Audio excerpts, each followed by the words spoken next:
দর্শক, অল্পের জন্য রক্ষা। বাংলাদেশকে নিয়ে ব্রিটিশ পার্লামেন্টে রীতিমতো একটি কু হতে যাচ্ছিল। সেখানে এমন একটি রিপোর্ট উপস্থাপন করা হচ্ছিল যেটা সম্পূর্ণরূপে ডক্টর ইউনূস সরকারের বিরুদ্ধে এবং শেখ হাসিনার পক্ষে। ভারত থেকে পাওয়া বিভিন্ন তথ্য নিয়ে সাজানো হয়েছিল সেই রিপোর্টটি। পরে টের পেয়ে ব্রিটিশ এমপিরাই প্রতিবাদ করে। ব্রিটিশ স্বয়ং মানে ক্ষমতাসীন লেবার পার্টির এমপিরা তারা প্রতিবাদ করে। তারপরে সেই রিপোর্টটি প্রত্যাহার করা হয়। তো সেই কারণেই বলছিলাম দর্শক, যে রীতিমতো বাংলাদেশকে নিয়ে ব্রিটিশ পার্লামেন্টে একটি সম্ভাব্য কু প্রতিহত করা হয়েছে এবং সেটি প্রতিহত করেছেন ব্রিটিশ এমপিরা। নাটকীয় এই ঘটনা ঘটেছে দর্শক। বাংলাদেশ নিয়ে নভেম্বরে একটি রিপোর্ট প্রত্যাহার করেছেন ব্রিটিশ এমপিরা। কমনওয়েলথের all party parliamentary group APPG গত নভেম্বরে বাংলাদেশ নিয়ে একটি রিপোর্ট প্রকাশ করে। ওই রিপোর্টে ঢাকায় বর্তমান সরকারের সমালোচনা করা হয়, অভিযোগ করা হয় ওই রিপোর্ট সঠিক নয়। এই রিপোর্ট ক্ষমতাচ্যুত শেখ হাসিনা সরকারের প্রতি পক্ষপাতী ছিল।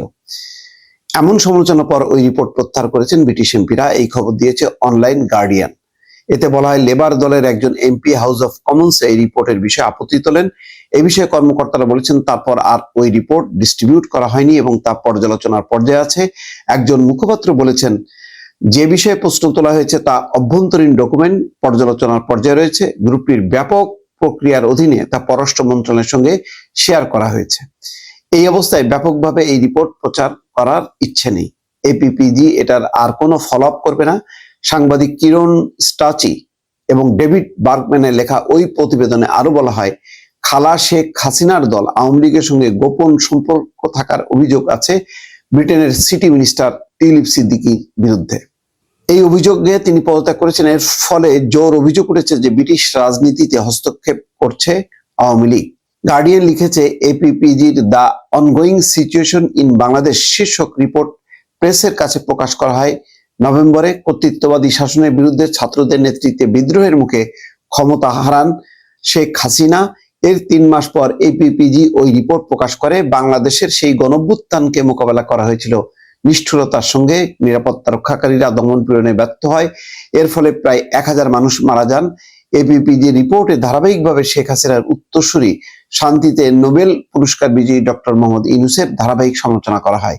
ওই রিপোর্টের ইউনূস প্রশাসনের বিরুদ্ধে অভিযোগ ওঠে যে আইনকে রাজনৈতিক হাতিয়ার হিসেবে ব্যবহার করছে ইউনূস প্রশাসন। একই সঙ্গে কন্ট্রোলপন্থী ইসলামপন্থীদের ক্ষমতায়ন করছে। ওই রিপোর্টে আওয়ামী লীগের সাবেক মন্ত্রী, নেতা, এমপি, সাবেক বিচারপতি, পণ্ডিতজন, আইনজীবী এবং সাংবাদিকদের বিরুদ্ধে হত্যার অভিযোগ আনার প্রমাণ পাওয়ার কথা বলা হয়।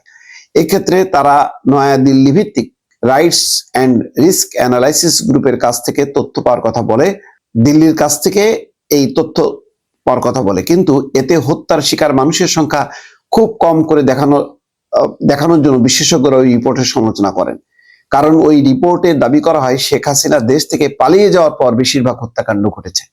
কিন্তু আগস্টে জাতিসংঘের মানবাধিকার বিষয়ক কমিশনার যে রিপোর্ট প্রকাশ করেছে ওই রিপোর্ট তার বিপরীত। জাতিসংঘের মানবাধিকার বিষয়ক কমিশনার তার রিপোর্টে বলেন, বেশিরভাগ মৃত্যু এবং আহতের ঘটনা ঘটেছে নিরাপত্তা রক্ষাকারী বাহিনী এবং আওয়ামী লীগের সঙ্গে সংশ্লিষ্ট ছাত্র সংগঠনের কারণে, মানে ছাত্রলীগের কারণে।